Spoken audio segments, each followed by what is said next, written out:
رب کی طرف متوجہ کر کے اپنی نگاہوں کو جھکا کر عجز و انکساری کا پیکر بن کے اللہ کے حبیب اللہ کی بارگاہ میں دعا کیا کرتے تھے.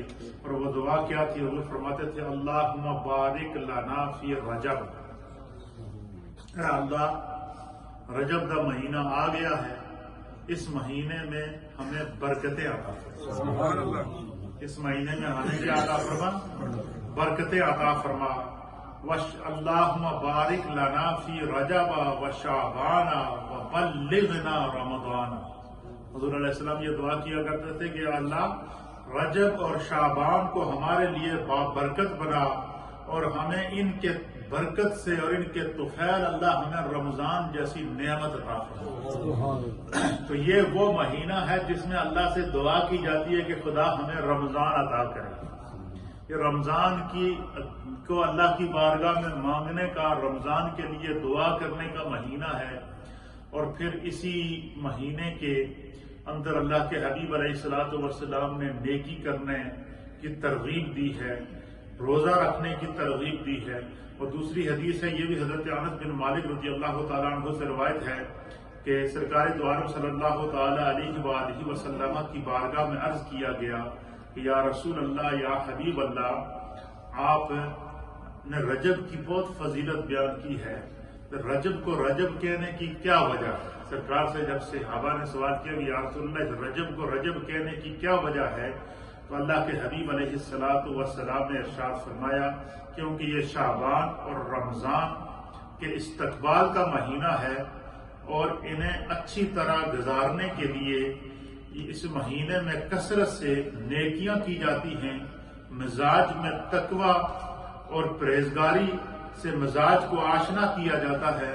اور فرمایا کہ جب انسان کا مزاج نیکی کے اندر اور تقوی کے اندر ڈھل جاتا ہے تو انسان جب سراپائے عجز و نیاز بن جاتا ہے تو فرمایا اللہ تعالیٰ اسے رمضان کا تحفہ عطا فرماتا. تو یہ جو مہینہ ہے یہ استقبال رمضان کا مہینہ ہے، استقبال شعبان کا مہینہ ہے، اور اس مہینے میں کثرت سے نیکیاں کی جاتی ہیں. پھر اس مہینے کی آپ اتنی بڑی فضیلت ہے کہ دیکھیں اللہ قرآن میں بھی اس مہینے کی فضیلت کو بیان فرماتا ہے، اور نبی پاک صلی اللہ علیہ وسلم نے اس مہینے کی عظمت کے اوپر پورا باب باندھا ہے. اور ایک اور حدیث میرے سامنے ہے، اور اس حدیث کو حضرت انس بن مالک رضی اللہ تعالیٰ عنہ بیان کرتے ہیں. آپ فرماتے ہیں کہ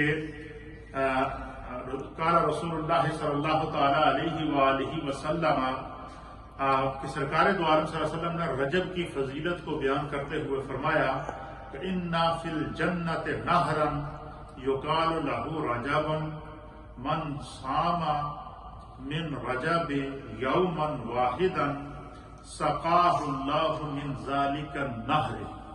اللہ کے حبیب علیہ الصلوۃ والسلام نے فرمایا رجب کی فضیلت کو بیان کرتے ہوئے حضور نے فرمایا کہ رجب کو رجب اس لیے کہتے ہیں، سرکار نے فرمایا کہ اللہ تعالیٰ نے جنت میں ایک نہر رکھی ہے، اور اس نہر کا نام رجب ہے. جنت کی جو نہریں ہیں ان میں سے ایک نہر ہے. حضور نے فرمایا کہ اس نہر کو اِنَّ فِي الْجَنَّةِ نَهْرًا، کہ بے شک اللہ تعالیٰ نے جنت میں ایک نہر رکھی ہے، اور اس يُقَالُ لَهُ رَجَبٌ، اس نہر کا نام رجب ہے. جنت کی ایک نہر ہے اور اس نہر کا نام کیا ہے؟ جنت ہے. پھر سرکار نے فرمایا کہ من صام من رجب، کہ جس شخص نے رجب کے مہینے کے اندر روزہ رکھا. حضور علیہ السلام نے فرمایا کہ جس شخص نے رجب کے مہینے کے اندر روزہ رکھا اور اللہ کی رضا کے لیے روزہ رکھا، فرمایا کہ من صام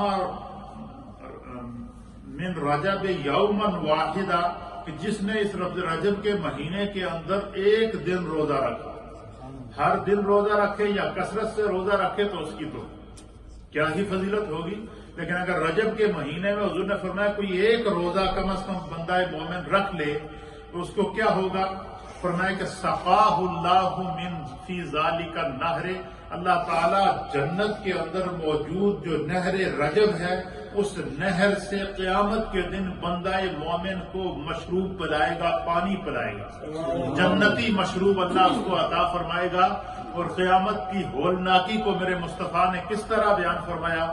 سرکار دو عالم صلی اللہ علیہ وسلم فرماتے ہیں کہ قیامت کا دن ہوگا، سورج سوا نیزے پر ہوگا، نفسا نفسی کا عالم ہوگا، قیامت کی حدت، قیامت کی شدت، قیامت کی گرمی کا یہ عالم ہوگا کہ انسان اپنے ہی پسینے میں ڈوبا ہوا ہوگا، انسان اپنے ہی پسینے میں ڈوبا ہوا ہوگا، نفسا نفسی کا عالم ہوگا، ہر شخص پناہ کی تلاش میں ہوگا، اللہ کے عرش کے، اللہ کے سائے کے علاوہ کسی کا سایہ نہ ہوگا۔